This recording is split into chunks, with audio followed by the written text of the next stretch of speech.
Selamat siang, apa kabar semuanya? Baik-baik. Sebelum mulai, apakah ada yang tidak datang, tidak masuk? Kemana? Rumah sakit ini Bu. Iya, Kantor mama ya. Iya, mamanya. Oke, semoga mamanya cepat sembuh ya. Amin. Sebelum memulai, angkat baiknya kita berdoa dahulu, baru dipimpin oleh Adi. Baik teman-teman, sebelum kita mulai kegiatan pembelajaran, langkah baik kita berdoa sesuai dengan kepercayaan masing-masing. Berdoa, kita silakan. Amin.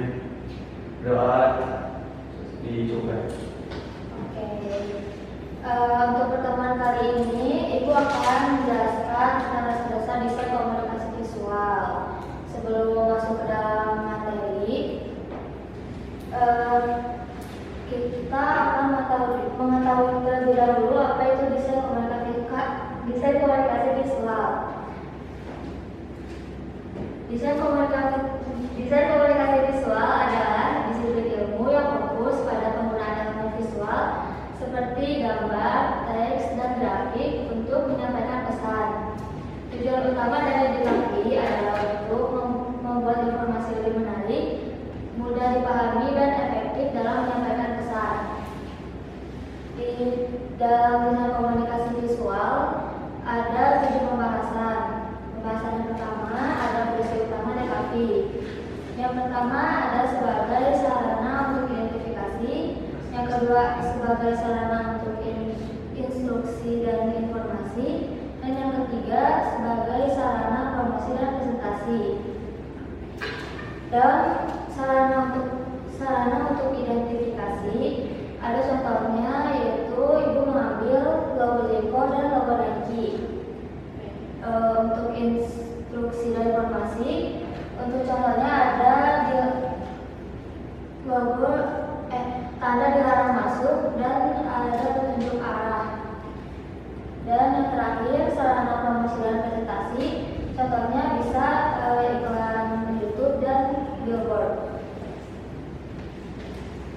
Pembahasan selanjutnya ada prinsip, elemen, dan software dalam desain.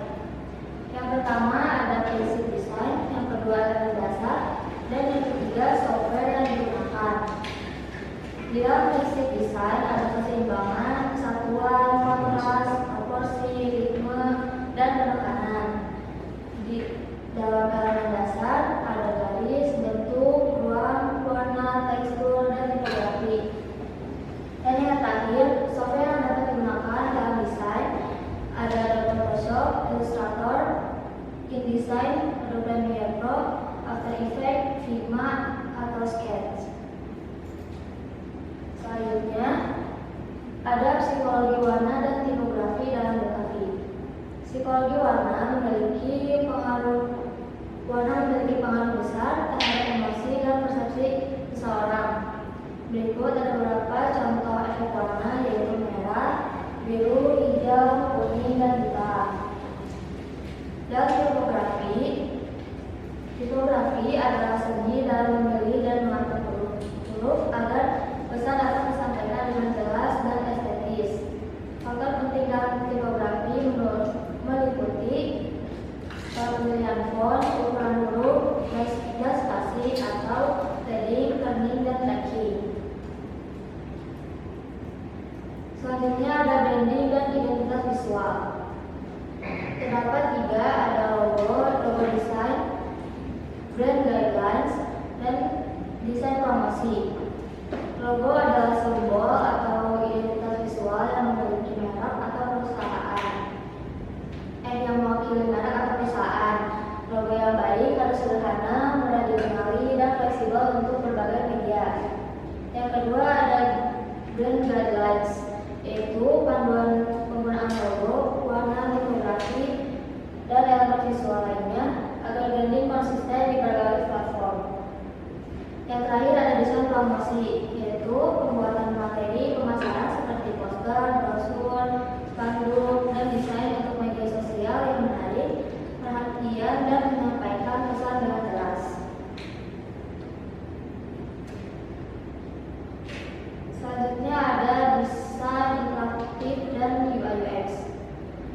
dalam desain web dan aplikasi, yaitu mengembangkan antar muka pengguna atau UI yang menarik dan pengalaman pengguna atau UX yang nyaman dalam website dan aplikasi mobile. Yang kedua ada animasi dan motion graphic. Pengguna elemen visual bergerak untuk storytelling, branding, dan media pemasaran. Motion graphic sering digunakan dalam video iklan dan media sosial. Yang terakhir ada infografis. Mempresentasikan visual dari data atau informasi agar lebih mudah dipahami dan menarik secara estetis. Selanjutnya ada penerapan DKV dalam industri kreatif. Ada 4 bagian. Yang pertama, periklanan dan branding.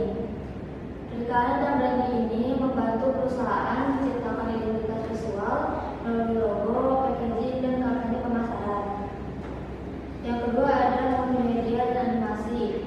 Ini digunakan dalam industri hiburan untuk menciptakan motion graphic, animasi 2D dan 3D, serta efek visual dalam film dan video.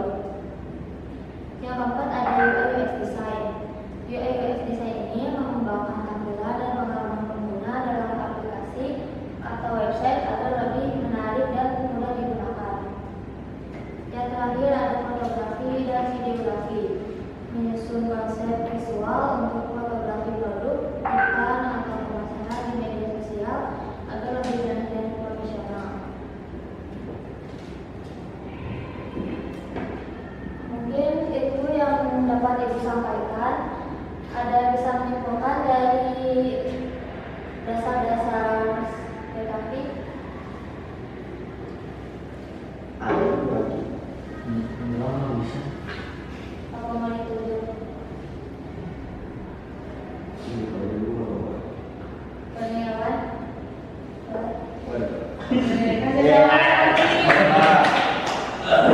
Oke, baik, terima kasih Ibu, teman-teman semuanya untuk yang kesimpulan yang tadi saya pahami. Intinya penerapan DKV ini sangat pentingnya dalam dunia branding, khususnya atau dalam media. Kemudian ada UX, ada fotografi, videografi. Nah, dalam dasar DKV ini tentu banyak hal harus diperhatikan terkait visual, kayak shape, kayak warna, kayak font dan segala macam. Ya mungkin dasar seperti itu yang bisa saya pahami dulu. Tambahkan Pak Wiji. Boleh katakan atau sudah cukup? Betul sedikit ya Bu, berarti itu sebelum bisa kita harus tahu dulu dasar-dasar dulu biar kira-kira bagus yang bisa saya sampaikan.